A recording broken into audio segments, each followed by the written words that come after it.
Hey guys, my name is Hilary. I'm a global shaper from the Manila Hub from the Philippines. And what do? I am a business development professional for an infrastructure company here in the Philippines. So, how would I this? What is a business development? What does a business development professional do? A business development professional, the role really depends based on what the company is looking for. In my experience, what I've seen is that it can be one of three things. The first thing is a business development professional could be somebody engaged in sales, somebody who closes accounts. Another way of looking at it could be business development is equal to account management or, as I mentioned, sales. As the second thing that business development could be, and this I've seen in other companies, is that business development could be more involved in developing new ventures within the same company. That is, let's say you're in a company that manufactures cars. A business development person could be involved in developing the part of the business that seeks to develop motorcycles. So it's new business streams or new revenue streams within one business. The third thing that the business development could do, and that's what I am doing, is that the business development could be engaged in developing new companies. So I work in a holding company, and so what the business development does, what I do, is to develop new companies, which will eventually be which will eventually be developed and registered as a separate operating company from the holding company that I work for.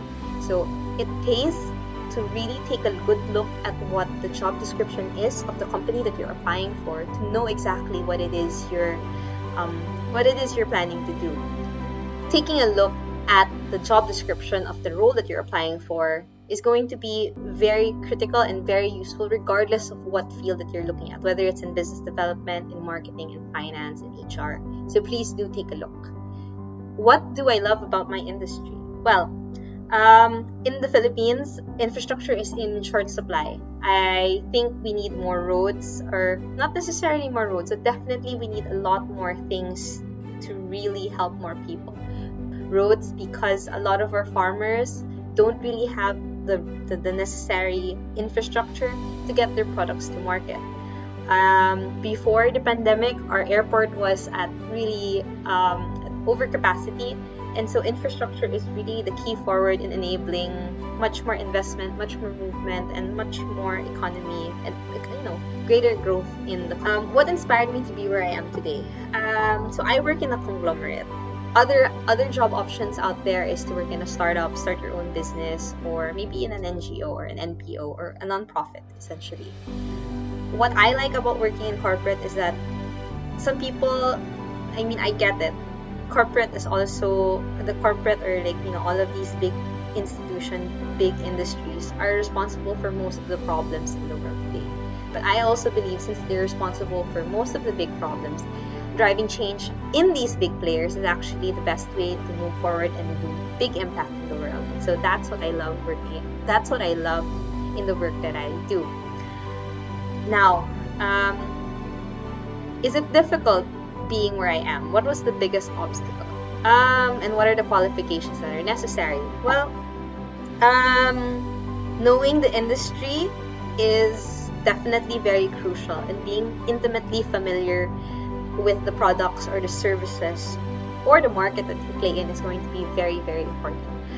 When I was applying to be in my role as a business development associate in infrastructure, I came from nothing. I'll be honest. I used to be a marketing professional in food and beverage, but I did what was necessary, and I researched what the industry was like in the Philippines, so that when I sat across my interviewer that day, she knew that I wasn't just coming from nothing.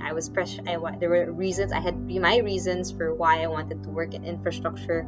I had my reasons and my understanding of where the industry is and where it could be going towards. And I made sure to communicate that, and she really appreciated that. Now, when looking to enter a sector such as infrastructure or business development, it helps to have very good project management skills.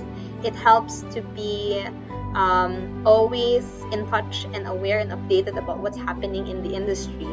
And it also helps to have a pretty wide network, so you're able to know who to approach for certain things that you might need. It's not possible that you have everything, that you're the expert in all these different fields. So sometimes you need to reach out to people who round out that expertise that you're looking for, and so it helps to have very strong social capital. Now, what advice would I give to somebody planning to apply as a business development associate for infrastructure? Know your industry, read up, know the market. Each market is different. I'm from the Philippines. It's a developing market, so our infrastructure, sometimes the basic things are necessary. We don't have a national ID. If you live in a more developed country, perhaps these things are in place, and so there are other things you could look at, maybe more related in digitization, IoT, Industry 4.0, these other things that a country like the Philippines could look at, that there might be more fundamental things to look at or to invest in at this point. It helps to really speak to somebody who's in that space. So don't be afraid to use LinkedIn. Don't be afraid to check your school networks, your own personal networks, and ask them for some time to learn and really listen to what it is they do. If it's something that you'd like to do, don't be in a position where you're in a job that you didn't like to be after, because you were so enamored by the idea of what it is, but not knowing what the day-to-day job might be like. So definitely a big advice I can give is to reach out to people in the space that you'd like to be with. Spend some time, learn about what it is that they do, how they do it, why they do it, what the day-to-day or month-to-month is like, and see if that's something that you who's listening and who's going to move on into working soon wants to do that. That's really it. I can't share anything else, except I really hope that you guys find it is what you're looking for, and I hope listening to me has been useful. I wish you guys all the best. Stay safe, wear your masks, eat your vegetables. Bye-bye.